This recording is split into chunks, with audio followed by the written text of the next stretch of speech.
आपल्या सर्वांना या नवीन वर्षाच्या खूप खूप शुभेच्छा।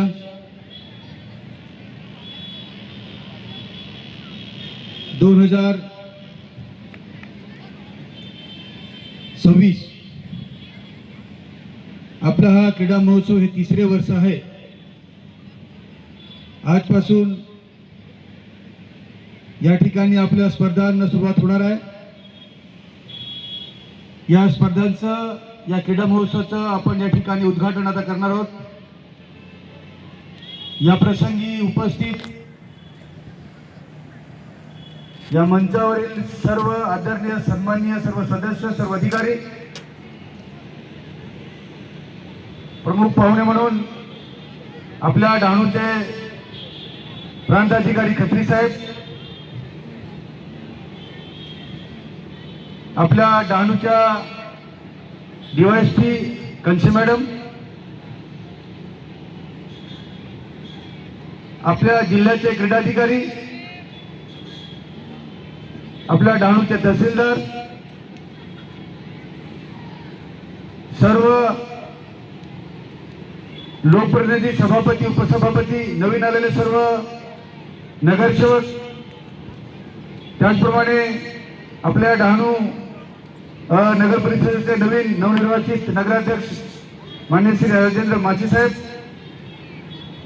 सर्वच मान्यवर आणि उपस्थित सर्व खेळाडू, विद्यार्थी मित्रांनो, खरं म्हणजे या भागाचा लोकप्रतिनिधी, एक आमदार म्हणून माझी जबाबदारी आणि आम्ही स्टेजवर बसलेलो सर्वच अधिकारी तसेच सर्व लोकप्रतिनिधी, आमची सर्वांची जबाबदारी आहे की आपल्या या भागातील, ग्रामीण भागातील खेळाडूंना नक्कीच एक व्यासपीठ, एक मैदान आपण उपलब्ध करून दिलं। जसं मागील वक्त्यांनी तशा माझ्याकडून काही अपेक्षा ठेवलेल्या आहेत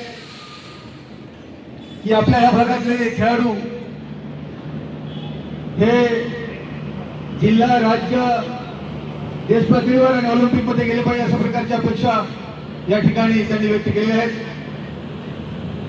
फक्त एक कार्यक्रम म्हणून किंवा फक्त एक खेळ म्हणून किंवा स्पर्धा म्हणून नाहीच, तर आमची जी पूर्ण टीम आहे त्या टीमचा हाच उद्देश आहे की नक्की कुठे ना कुठे आमच्या डहाणू तलासरी तालुक्यातून असे एक दोन तरी असे हिरे चमकले पाहिजेत, जेणेकरून आम्हाला त्याचा अभिमान असला आला पाहिजे।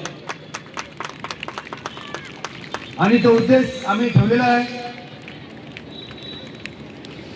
या ठिकाणी क्रीडाधिकारी साहेब आहेत, त्यांनी आताच त्यांचं मनोगत व्यक्त करताना उल्लेख केला की डहाणू आणि तलासरीमध्ये हे दोन क्रीडा संकुल हे 2019 मध्ये मिळून आले, तेव्हापासून आपण पाठपुरावा करतो। त्यांचं पण खूप सहकार्य आहे।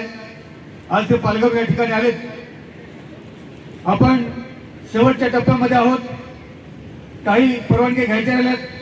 साहेबांना मी हे सांगू इच्छितो की तुम्ही आणि मी स्वतः आपण ज्या त्या ठिकाणी काय परवानगी राहिल्या तुम्ही स्वतः बसून आपण त्या करून घेऊया आणि लवकरात लवकर तलासरी डहाणू मध्ये 2 क्रीडा संकुल उभे होतील।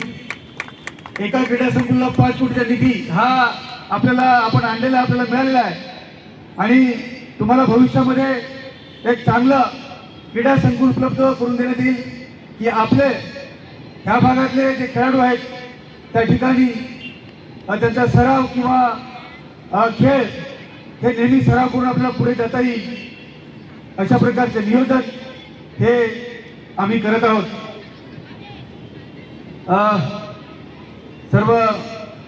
सर्वांच्या नावं घेणं सर्व आपलेच आहेत। आमची टीम आहे इथे, गोरा सर आहेत। एक आमची टीम आहे की आमच्या या खेळाडूंवर बारीक लक्ष आहे। सध्या क्रिकेटचा पण ट्रेंड खूप मोठा आहे की सकाळी माझ्या घराच्या समोरच जसं गेटवर लहान लहान छोटी छोटी पोरं येतात आणि मी त्यांना विचारतो की अरे बाबांनो काय, ते म्हणतात की क्रिकेटच्या स्पर्धा आम्ही ठेवल्यात। आता ती 10-12 वर्षाची, 8-9 वर्षाची पोरं आहेत आणि मग त्यांचं बक्षीस असतं। मी विचारतो काय रे बाबा, मग ते म्हणतात की साहेब आम्हीचं बक्षीस आहे 1000 रुपये आणि थोडंसं ग्रामीण भागामध्ये एक गंमत म्हणून पोरांचं असं असतं की 1000 रुपये बक्षीस आणि एक कोंबडा म्हणून आम्ही बक्षीस ठेवलेलं आहे. आता नेमकं त्याच्यात काय मला काय बरं ठीक आहे, परंतु पोरं रोज 1-2 त्या टीम येतात. आपण ठीक आहे 1000-1500 रुपये पोरांना खाऊ खायला दिल्यास आपण समजून देऊन टाकतो का नाही, त्यांना पण खेळू द्या. तर हा सुद्धा ट्रेंड मोठा आणि मग तालुका स्तरावर ह्या सर्व स्पर्धा भागाभागामध्ये गावागावामध्ये आपण या ठिकाणी सर्वच खेळ ठेवलेले आहेत. कबड्डी आहे, खो खो आहे, व्हॉलीबॉल आहे, सर्व खेळ आहेत. क्रिकेटच्या बरोबर या खेळांना सुद्धा आपण बरोबर घेऊन जाऊ या अशा प्रकारची आपली संकल्पना आहे, एक उद्देश आहे. आणि मागच्याच आठवड्यामध्ये तलासरीमध्ये या क्रिकेट स्पर्धांचं मोठं आयोजन झालं होतं.